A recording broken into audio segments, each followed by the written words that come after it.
Welcome from all of us at He is Risen Ministries. Your support by subscribing and giving a thumbs up helps us keep creating videos that inspire and equip those seeking a deeper walk with the Lord. I'm really glad you're here today. Wherever you're watching from, however your week has been going, take a breath, settle in, and let's talk through a question many people ask, sometimes quietly, sometimes out loud. Did Jesus actually claim he was God? And does the Bible really support that idea? This matters not just for church debates, not just for theology classes, but for real life, for your identity, your purpose, and the way you see Jesus himself. Some people say Jesus was a good teacher. Others say he was a moral example. Some say later followers exaggerated who he was. So let's slow down. Let's open the Bible and let's look at what Jesus said, what others said about him, and what it all means for us today.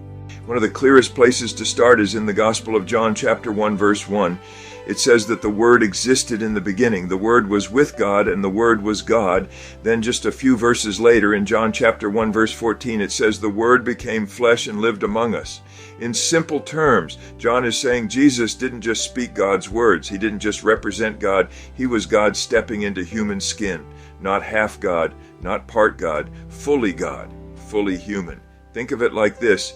If an author writes themselves into their own story, they don't stop being the author. They just enter the world they created.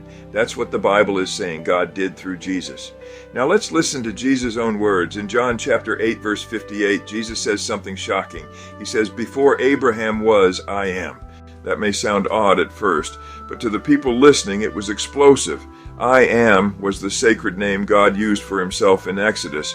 Jesus wasn't saying he existed a long time. He was saying he shared God's eternal identity, and the reaction tells us everything. The people picked up stones. They believed he had claimed equality with God, not metaphorically, not poetically, directly. Here's another moment in John chapter 10, verse 30. Jesus says, I and the Father are one. Again, not just aligned, not just in agreement, one. The crowd responds by trying to stone him again. Why?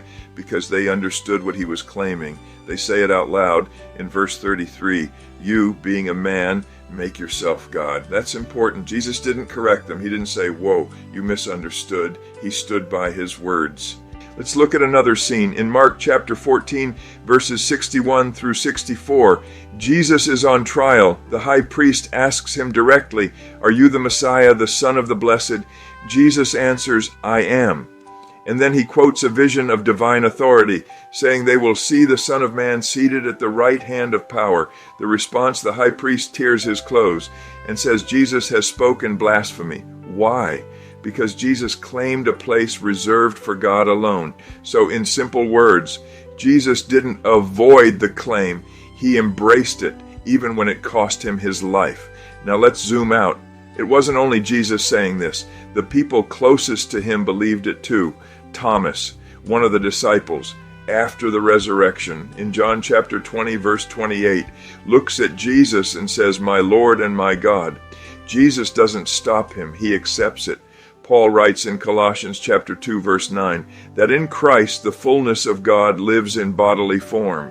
Hebrews chapter 1, verse 3 says Jesus is the exact imprint of God's nature, not a copy, not a shadow, the exact imprint. So what does all this mean in everyday language? It means Jesus isn't just pointing the way to God, he is the way.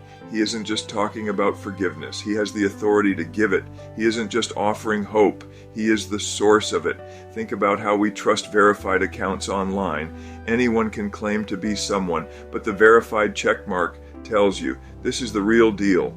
Jesus' life, his words, his resurrection, they're the ultimate verification. Now here's where it gets personal.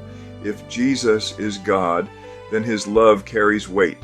When he says you're forgiven, it's real. When he says you're never alone, it's true. When he says he's preparing a place for you, it's a promise backed by divine authority. This also means Jesus understands your life, because God didn't stay distant. He experienced hunger, loneliness, betrayal, pain.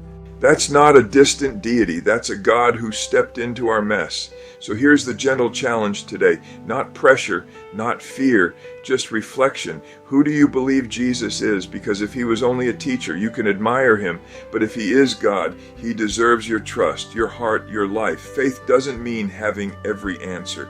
It means taking the next step, listening, leaning in, and being open to the possibility that God came closer than you ever imagined. And if you're unsure, that's okay. Questions are welcome here. God isn't afraid of them. Got a question you'd like us to explore in a future video? Drop it in the comments below. We'd love to hear from you. For now, rest in the knowledge that the one who loved you first has already prepared a place for you in his eternal family, and may his voice ring clearly and powerfully this very day. Thank you for spending this time with us. May peace meet you right where you are.